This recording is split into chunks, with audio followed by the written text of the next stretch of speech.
This is OwlUp, where learning happens in minutes, not hours. For a deeper journey, explore all our courses at owlup.co. Now, let's dive in.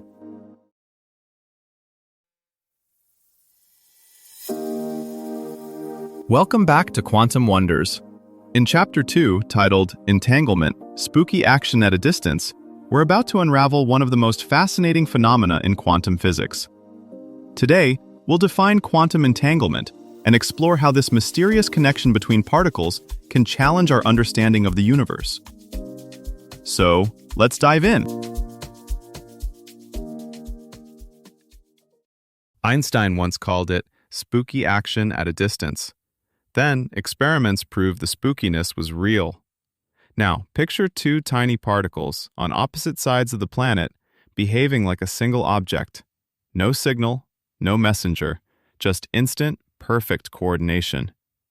Entanglement isn't just a philosophical headache for physicists, it's quietly becoming a new kind of technology. Engineers now treat these fragile quantum links the way civil planners treat bridges, as infrastructure you can build entire systems on. Those eerie correlations are being woven into quantum networks, experimental quantum internets, and computers where 50-plus qubits cooperate as a single, exquisitely sensitive device. The striking part is how seriously the field takes this. Governments fund satellite missions to beam entangled photons between continents. Hardware teams battle stray heat and vibration the way race car teams fight drag, shaving away noise to keep those correlations alive just a little longer. Step by step, what began as a challenge to Einstein is turning into a toolkit for secure communication, new sensors, and machines that compute in ways we're only starting to map. To see where this is heading, follow the experiments. In 2017, a Chinese satellite flung pairs of linked photons to stations over 1,200 kilometers apart and still saw the telltale correlations. In 2015, a Dutch team separated labs by over a kilometer and closed major loopholes that skeptics had pointed to for decades. These aren't isolated stunts. They're more like early test tracks for a coming quantum infrastructure. Today's prototypes hint at global-scale systems where fragile quantum links are generated, routed, checked, and repaired, much like packets in a data center, only far more delicate. Start with the weirdest part.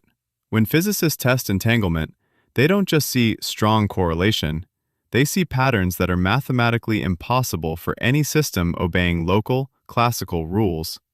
That's what Bell inequalities capture, a hard numerical line between the universe is secretly classical under the hood and, nope, reality itself is more quantum than that. Modern experiments blow past that line by tens of standard deviations. It's not a close call. Those results force an uncomfortable choice. Either influences aren't strictly local in the way Einstein hoped, or measurement outcomes aren't fixed in advance. Many interpretations bite different bullets. Some give up locality, some give up the idea that outcomes are pre-written, some even tinker with what we mean by reality between measurements. What they can't do is sneak in a normal, signal-carrying mechanism that would let us actually send a message faster than light. The statistics won't allow it. Each side just sees random outcomes until they're compared with slow, classical communication. This non-signaling but non-classical middle ground is exactly what today's quantum engineers exploit. Entanglement now shows up on blueprints, in quantum repeaters that will one day stitch together long-distance networks, in device-independent cryptography, where Bell violations certify security even if you don't fully trust your hardware, in quantum error-correcting codes that spread information across many qubits so that no small subset reveals the whole. Google's GHZ states, for instance, are like locking a 50-piece vault so that every piece must cooperate to open it. Protocols such as entanglement swapping push things further. You can start with two independent entangled pairs, never let the end particles meet, and still end up with a fresh entangled pair between distant nodes.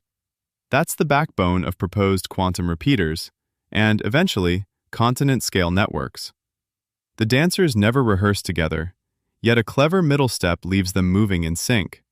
Your challenge this week: Whenever you see a news story about quantum tech, computers, communication, sensing, ask one specific question. Where does entanglement enter the story, and how is it verified? Then, dig until you either find a mention of Bell tests, entanglement witnesses, or multi-qubit correlations, or notice their absence. By the end of the week, you'll start to distinguish marketing buzz from real use of one of nature's strangest, hardest-won resources, correlations that no classical script can explain. Think of entanglement as a kind of design material that engineers can shape into very different tools.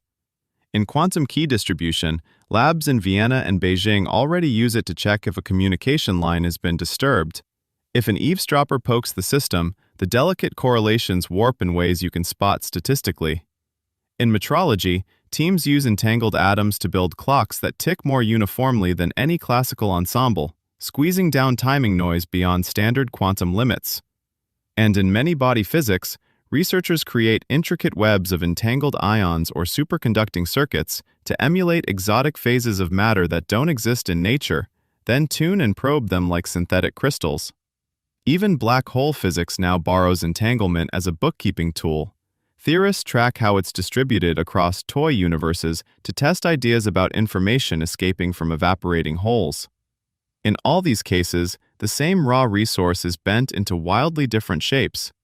Entanglement's strangest legacy may be how it reshapes questions, not just devices. As labs learn to weave ever larger webs of correlations, they're probing whether space, time, and even cause and effect might be emergent, like patterns in a vast game rather than fixed background rules. In materials science, tuning entanglement could let us sketch properties first, then grow matter to match, the way software updates once transformed how we use the same old hardware. As labs scale up these fragile connections, they're also treating them like a wind tunnel for reality, a controlled space to stress test ideas about space, time, and causality. We're not just asking, what can this build, but what breaks first when we push the rules? The answers may redraw the boundary between what's merely hard and what physics forbids. To go deeper, here are 3 next steps. 1. Watch entanglement in action by running IBM's free quantum composer, quantumcomputing.ibm.com, and load the sample circuit that creates a Bell pair. Play with measuring just 1 qubit first, then both, to see how the probabilities change. 2. Grab Adam Becker's book, What is Real, or David Kaiser's How the Hippies Saved Physics, and read the chapters on Bell's theorem and the early spooky action experiments. Then pause to compare their historical stories with the episode's explanation of non-local correlations. 3. Open the Quantum Country, Quantum Computing for the Very Curious essay, Quantum.Country, and complete the section on qubits and entanglement, actually answering the built-in review questions so the math behind spooky action starts to feel intuitive instead of mystical. This was OwlUp, your daily step forward. To keep learning with structured courses and more insights, go to owlup.co. Until tomorrow!